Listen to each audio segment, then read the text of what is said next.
Hello, and welcome once again to The Forest. It's a Frankly Harry podcast.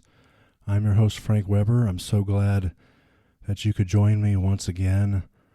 Always glad to know that you're here and you're listening, and the numbers seem to be going up a little bit. I'm really happy about that.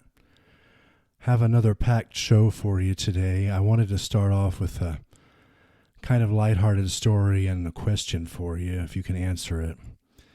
But a lot of you know, if you've listened to this show or the old show, I'm kind of nostalgic for old television, especially when I was growing up, particularly from the 70s and 80s. And I was watching a rerun of The Fall Guy the other day.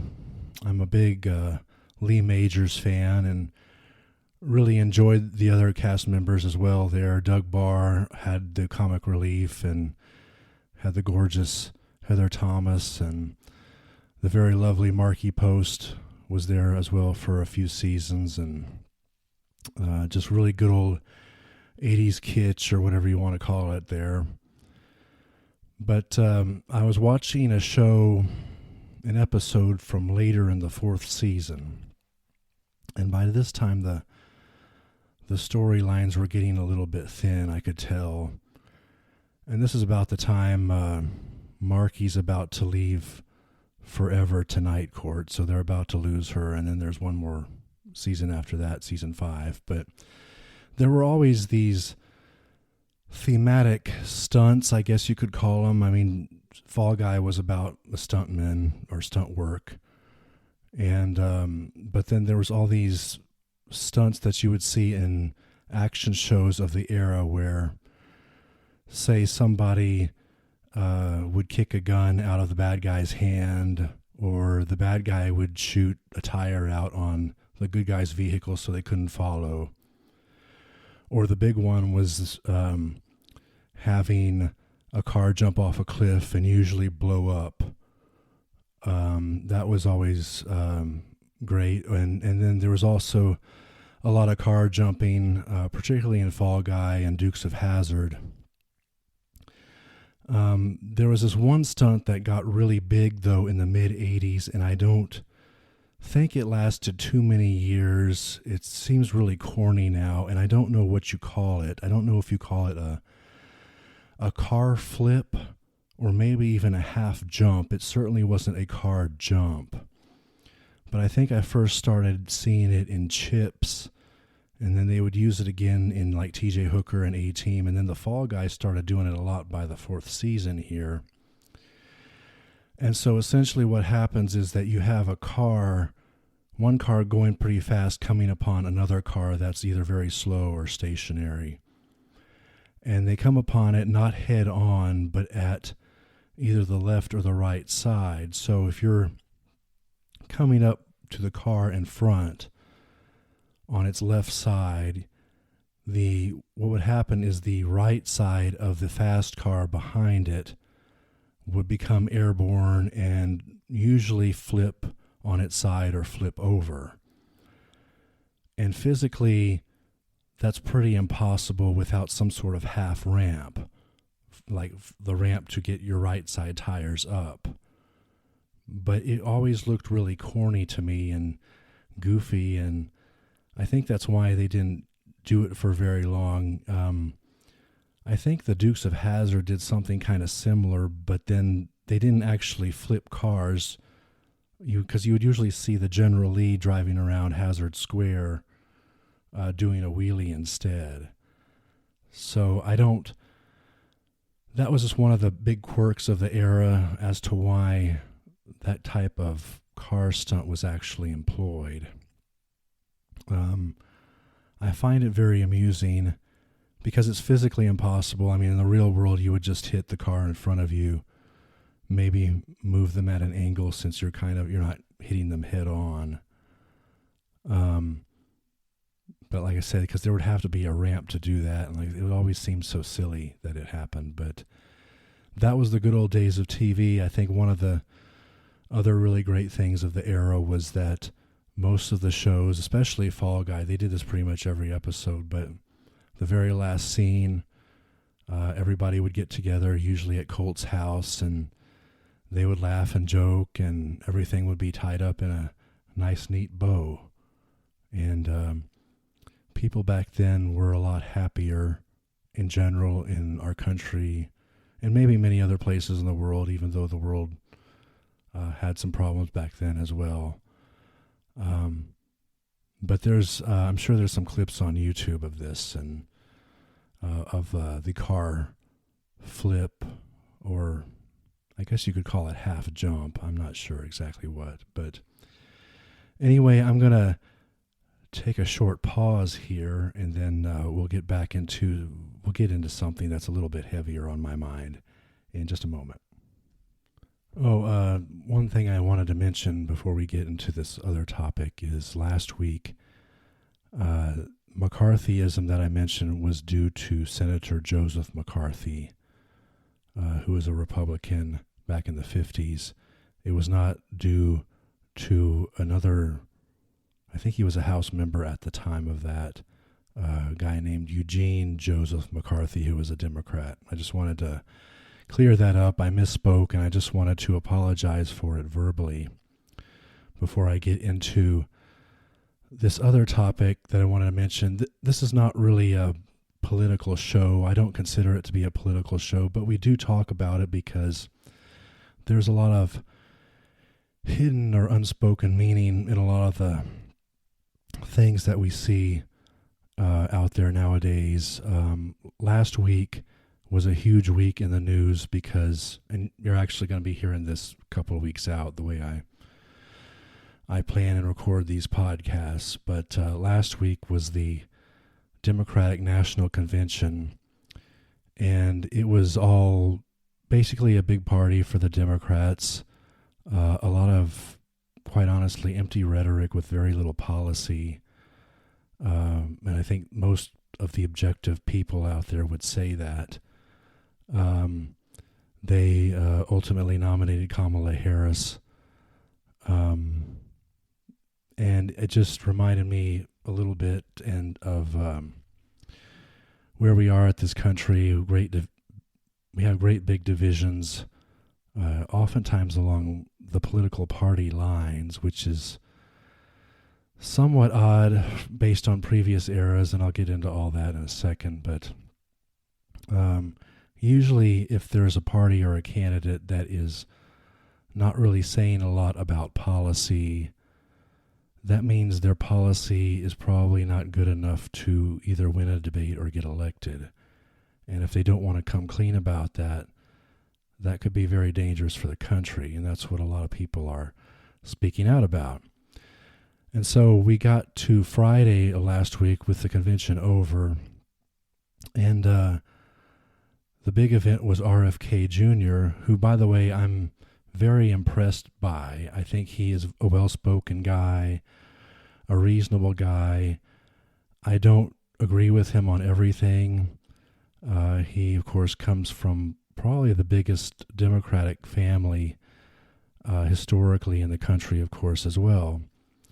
But I was very impressed with him. He's very impressive compared to many politicians who are running now.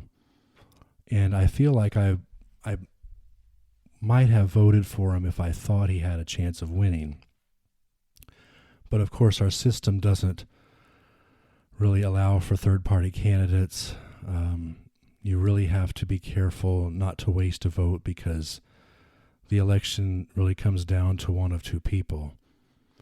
And so he sort of semi-withdrew from the race, kind of a clever plan. He took his name off the ballot in swing states so that he wouldn't take votes away from Donald Trump, who he eventually endorsed, the Republican candidate for office, but is still on the ballot in a lot of places that are expected to go heavily one way or the other. And it was surprising to a lot of people to see a Kennedy, who, of course, like I said, Democratic family, endorse a Republican. And quite honestly, if you understand a little bit about RFK Jr., because I've been listening to him for a couple of years now, he seems to be a very reasonable man who can stand in solidarity with with virtually anybody, it would seem. And so he threw his support behind Donald Trump, and there were other former Democrats who have done that already, like Tulsi Gabbard. Even though he's not in politics per se, Elon Musk said that he used to vote Democrat, but he's voting for Trump this time.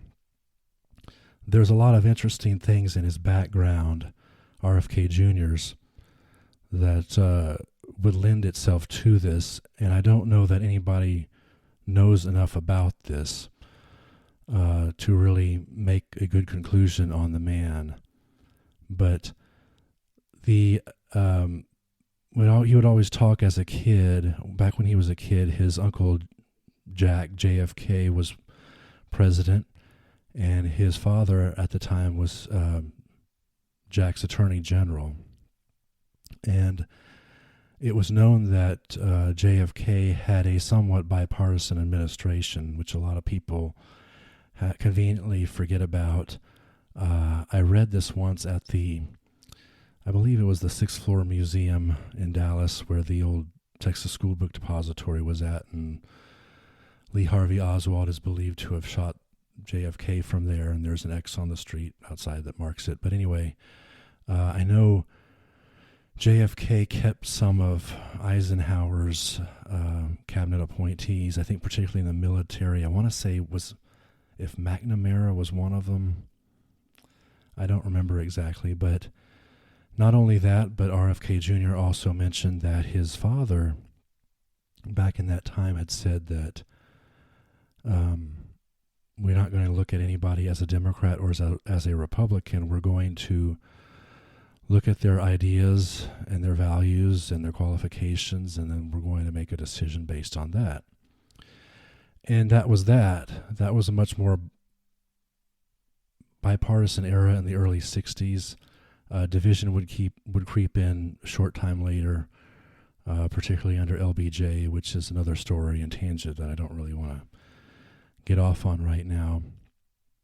But JFK's economic policies would be considered pretty conservative in today's world. Maybe libertarian, but I think conservative would definitely pass for conservative. So anyway, those two had a spirit of bipartisanship. I think it was a little bit different with Uncle Ted, to be honest with you. When he and Joe Biden were in the Senate, they had the Robert Bork hearing, and that, to some people, is where the division really set in this country. I think it got really bad under the Clinton administration, and his fight with Newt Gingrich over contract with America. There you go. But anyway, RFK, we'll talk more about the Kennedy family in a second, actually. But anyway, RFK came from that backdrop. He had his Uncle Jack assassinated. His father was also assassinated a few years later in a hotel kitchen. Trump had an assassination attempt against him earlier this year. So there's a certain commonality or solidarity there already. And then there was a discussion, of course, on policies. It seems to me RFK Jr. also cares very much for this country, and at first wanted to run as a Democrat for the presidential nomination, but the primary process has already been rigged against him. It was rigged in 2020 for Joe Biden. It was rigged again in 2024 for Joe Biden. And then about a month ago, they decided to conveniently get rid of the primary, or conveniently get rid or kick to the street the primary winner in order to install Kamala as their preferred candidate for the convention. I don't think that sat real well with him. But as you recall, he also left the party some months ago to run as an independent. I never thought he really had a really great chance to win. The rest of his family that is around right now, other than his wife Cheryl Hines, who I like, by the way, very sweet actress, very nice lady. Never met her, but she sort of, gives that impression anyway. The rest of his family didn't support him in his run as an independent, and now they're certainly not supporting him as somebody who's supporting President Trump in his bid for a second term.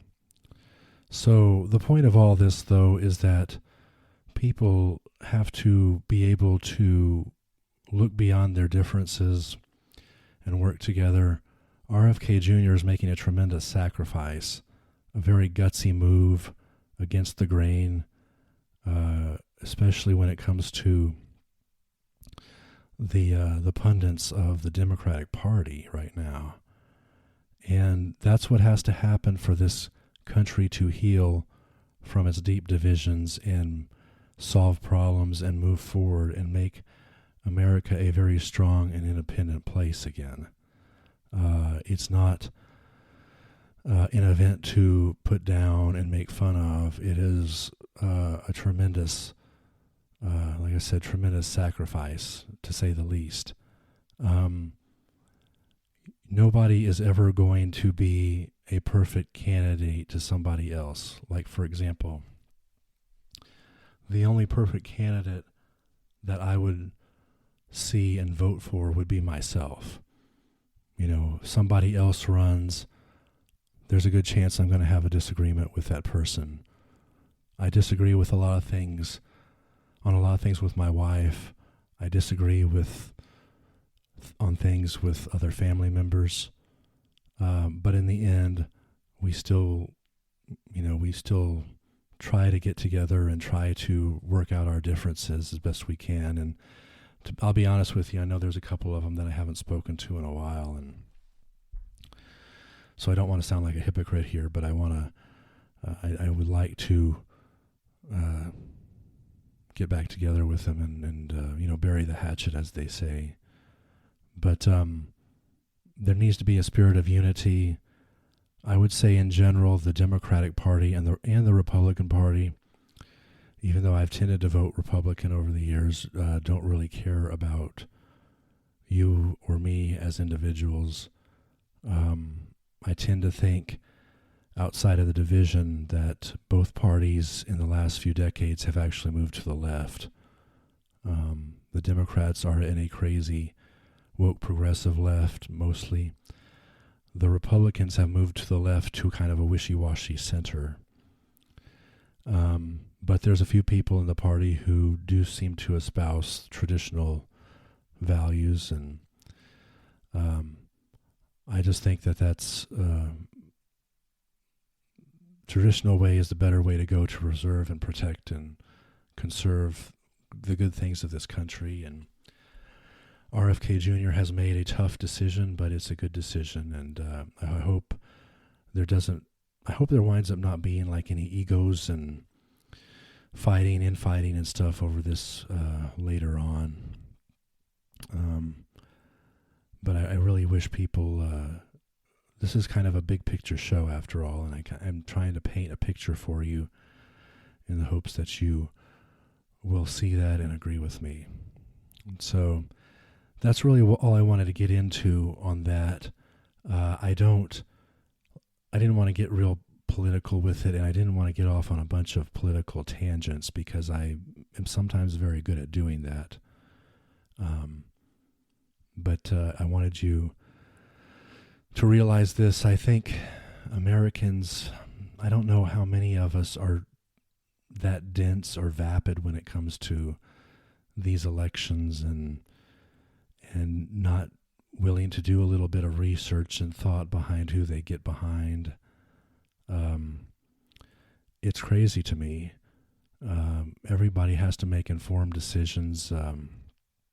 If you go into business with anybody, big business, or purchase something big like a car or a house, you're going to want to know ahead of time whether it's a good idea to make that purchase. There has to be disclosures and understanding of all the terms, and quite frankly, these elections work the same way, except we have a little bit more leeway as far as, well, maybe we don't actually, if you think about it. But anyway, it's up to you as far as who you wanted to vote for. That was another thing RFK Jr., I think, said in his speech, that his dad and Uncle Jack were all for your freedom of speech and your ability to vote for whoever you wanted to vote for. But these elections are also kind of like the head football coach that needs to figure out who is going to play quarterback in the next game, who's going to give him the best chance to win, and that's also what it's about. So anyway, I'm rambling on here at the end. Seems like I ramble on every week. But I would love to hear from you. I'd love to hear questions or comments. I'd love to do more of those Q&A podcasts, or I'm still weighing the decision to have guests on this show as well. But I'd love to hear your questions and comments. And as always, please hit subscribe. Tell your friends and family about me. I'm really tickled that you choose to listen to the show each and every week. And I really feel like there's no place but up for it. And I thank you so much for that, and I love you for that. So until next time, it's your host, Frank Weber, here in the forest, about to leave the forest for a moment, or until next week anyway. And I'll go ahead and sign off for now and say bye.